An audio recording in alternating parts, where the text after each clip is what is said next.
दिल्ली की ये वही बिल्डिंग है जिसकी 5वीं मंजिल से आरोपी तौफीक ने नेहा को फेंक दिया। कहा जा रहा है कि तौफीक नेहा से शादी करना चाहता था, जबकि नेहा उसे भाई मानती थी। दिल्ली के ज्योति नगर में हुई इस वारदात से पूरी राजधानी सहमी हुई है। परिवार बेसुध है और इंसाफ की गुहार लगा रहा है। बताया जा रहा है कि आरोपी तौफीक नेहा की बिल्डिंग में बुर्का पहनकर चढ़ा था ताकि उसे कोई पहचान ना पाए। दिल्ली पुलिस सीसीटीवी फुटेज निकालने में लगी है। बेसुध और नम आंखों से नेहा के पिता ने बताया कि मामला 23 जून की सुबह 8 बजे के आसपास का है। उस वक्त वो बिल्डिंग के नीचे ही कुछ काम कर रहे थे और नेहा छत पर पानी भरने गई थी। तभी उन्होंने शोर सुना। वह ऊपर की तरफ भागे तो देखा कि एक शख्स बुर्का पहनकर छत पर मौजूद था। उसका चेहरा खुला हुआ था और वो मेरी बेटी का गला दबा रहा था। जब उन्होंने उसे देखा तो घबरा गया और नेहा को छत से धक्का दे दिया। नेहा के पिता ने दौड़कर उसे पकड़ने की कोशिश की, लेकिन तौफीक ने उन्हें धक्का देकर छत पर गिरा दिया।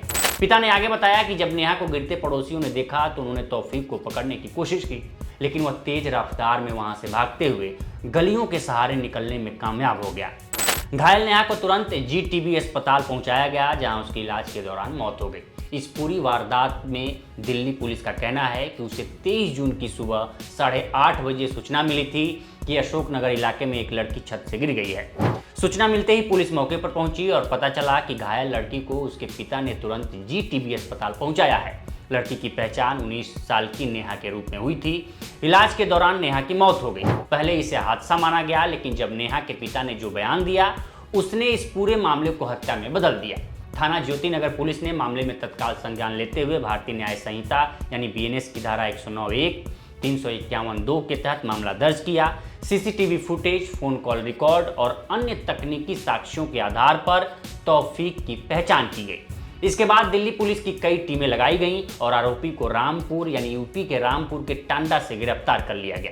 पुलिस का कहना है कि तौफीक से पूछताछ की जा रही है और यह जानने की कोशिश की जा रही है कि घटना की पूर्व नियोजित साजिश थी या आपसी बहस में ये कदम उठाया गया। वहीं पीड़ित परिवार के सदस्यों का कहना है कि नेहा और तौफीक कुछ सालों से एक दूसरे को जानते थे।